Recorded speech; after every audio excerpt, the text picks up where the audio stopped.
Welcome back. My name is Chelsea, and this is episode 3 of my marathon training series. I am back. I feel back into it today, which is fitting because it is January 2nd, so I do feel today a little bit of that New Year energy. But to be frank, I kind of took a break for a couple of weeks. Not a full break of running, but basically where I left off. I ran 20 miles a few weeks ago. I think it was like December 14th or something like that. So I am clearly power walking. I don't know, coming up on 1 mile left of this 20-mile run.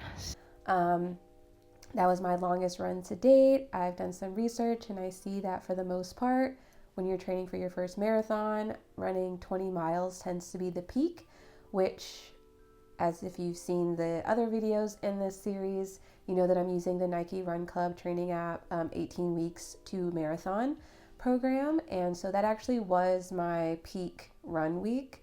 And then from there was 3 weeks left and it tapers off. And then the last one is actually running the marathon. So my marathon's date is March 2nd, so clearly I was very much ahead. I did terrible math when I was trying to figure out how long I had to go, but today is officially 2 months out from the marathon. After that 20 miles, it was like the first long run that I had a longer recovery period from. Even when I ran the 15 and a half miles and the 18 miles, which both took me out at the time, the next day or the next 2 days, I was really kind of feeling back to normal. But the running 20 miles really kind of, like, I felt fine afterwards. Compared to the 18 miles, I felt like I was going to die. But I felt fine right afterwards. But I was feeling a bit like, I felt a little tinge in my right calf. Back of my right knee kind of hurts. My legs are obviously feeling that fatigue that I'm actually getting more comfortable with and used to. It's still persisting a little bit. So since I know like it physically took a larger toll on me than any of the other runs, and kind of my number one only goal other than finishing this marathon is not injuring myself in the process, I listened to my body. I took that as a cue to take it a little bit easy. So I had like my longest break at the time, and then I took a little bit of another break, Christmas, all of that stuff. But I would say today is Thursday, January 2nd, so probably last Friday or last Saturday, I kind of got back into the running recovery runs, really trying to keep it easy, and just kind of getting back into the notion and into the routine of showing up every day to run and get through it. This 20 miler really kind of threw me for a loop, and I kind of wanted to chat about that, about how difficult it can be to kind of get back on the horse, because I also found myself already feeling like basically once the weather turns kind of consistently cold, I was feeling a lot more, I don't feel like going out and running. Okay, so it is Monday, December 2nd. I did not want to run this morning. It's cold again. I hate that December is Decembering because I don't feel like running again. It is Thursday, December 5th. I did not run this morning like I have been since last week. I've been trying to be really diligent about running in the mornings before I start work. It's been going well, but this morning was giving no. I know with, the plethora of self-development content and books and whatever out there, trying to set a new habit or do anything that you really want to do as an end goal or something that you have as an end goal, you just know along the way, motivation and feeling like you want to do it is just not gonna happen every time. I don't think running 20 miles is something I would ever want to do. And as I've been doing with this series, this training for a marathon has really been in parallel with my creative practice. So I also kind of noticed with like this YouTube series, for example, and when I've tried YouTube before or when I've done any type of creative project, there always, there's that beginning excitement, and then there's the time where it comes down to I just don't feel like showing up that day. And I have been really trying to work with that side of me versus working against that part of me. I feel like in the past, I've really just tried to bully myself into doing it. Like, I will kind of beat myself up or feel like, oh, I should be doing this, I should be doing this, I should be doing this at this time, at this time, at this time, and really carrying this energy of not fun, like for lack of a better word. Not fun. It's not fun energy. It's not energy that has ever been sustainable for me. So that is why I am here in this place I am. Not like in a bad way, but just like with my creative practice. One of the biggest challenges I've had is being consistent, and that is because the engines that I have internally used to pursue whatever creative project has come to mind has not been sustainable for me. So it was a battle to get outside.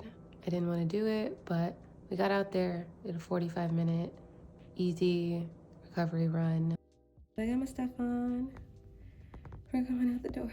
So instead of bullying myself or feeling like a failure when I have those moments where I don't feel like showing up, I've been really doing two things. One, running has taught me to just start, because with the runs, almost every time I actually go out and start running, I eventually, at some point, even if it's close to the end of the run, I'm warmed up by that point. I'm going. Like, I'm already going, I'm in motion. Kind of like the feeling of not wanting to do it falls away at that point, and I'm doing it, and then it's done. And I've been trying to do the same thing with kind of like with this YouTube series and with my spiritual practice, just like kind of not ignoring that voice, but hearing that voice and kind of just bringing my body through the motions anyway and anchoring to my why. I know that I want to finish this marathon that I signed up for and paid money for, that's going to be on March 2nd. So I know I need to train my body in order for me to be able to do that. So even though I don't feel like doing it in the moment because it's cold and I'm tired and I want to lounge on the couch, I put on my shoes begrudgingly, I put on my clothes, and I get out there and I just start, and eventually that feeling of not wanting to do it anymore just falls away. And I'm really thankful for this running practice for showing me that, because now I can do the same thing with my creative endeavors, just starting and kind of like without judgment of how I'm feeling and not putting so much pressure on myself to make it great or have really any type of expectation of outcome other than showing up. And once I've started, I've started. And again, that kind of feeling apprehensive or feeling that resistance eventually falls away. The second thing that I have learned from this running practice that I've been incorporating into my creative practice is to get to the bottom of that resistance that I'm feeling. Why am I feeling like I don't want to run? It's cold. I'm tired. That tends to be the two things right now that, kind of makes me not want to do it. So how can I solve for that? I really bundle up, and I know that I'm just going to wake up when I'm running. So it's kind of a little bit easier to kind of conceptualize on the running end. On the creative end, particularly with like this YouTube series, for example, it's been a few weeks since I've posted, and I've been, was trying to keep up with a weekly schedule. Didn't happen, whatever, I'm here now. But I felt resistance around sitting down and recording this kind of talking camera piece. Like, I've had some B-roll pieces for a while. I always kind of want to sit down and do this, but then I feel some type of resistance, and it's instead of fighting against that resistance or kind of trying to push it down, I actually like allow it to come to the surface. Like, what is the resistance telling me? I'm feeling like I am not going to be able to say what I want to say, how I want to say it. Maybe, my people are in my house, and so I'm afraid of starting and having to stop because people are interrupting me in the background, or I'm afraid of them hearing me record. All of these little things that kind of, well, they're not little, but these are the things that are kind of causing the resistance. And it's really just kind of rooted in fear and not trusting that I have what I need, I have what I have to say, and it'll come when I am meant to say it.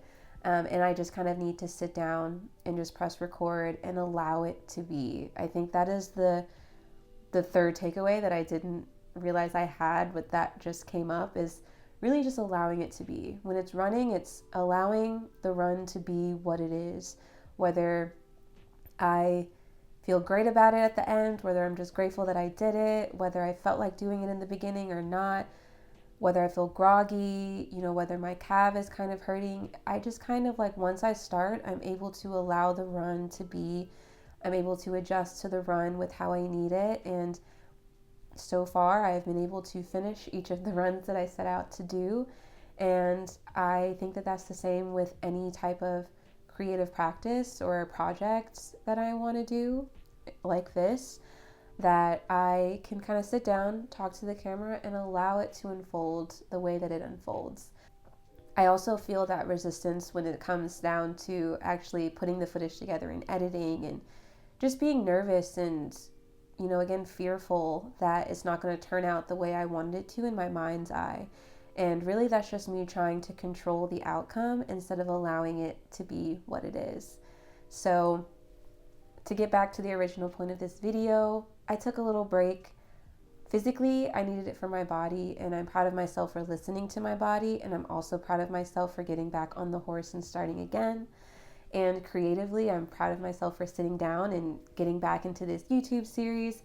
I have officially 2 months to go, so we're going to make it to the end of this. We're going to finish that marathon, but just kind of happy that I'm able to take that lesson for running and bring it here, and that, I may feel some resistance around recording myself, around talking to the camera, around creating this series and what it's meant to be. But ultimately, I just wanted to do the series just like I just wanted to run a marathon. And in order for me to do that, I have to show up and do it and allow it to unfold in the way that it unfolds, and just trust that it's going to unfold the way that it's meant to. So thank you for tuning in to episode 3, and I'll catch you in the next one. Bye.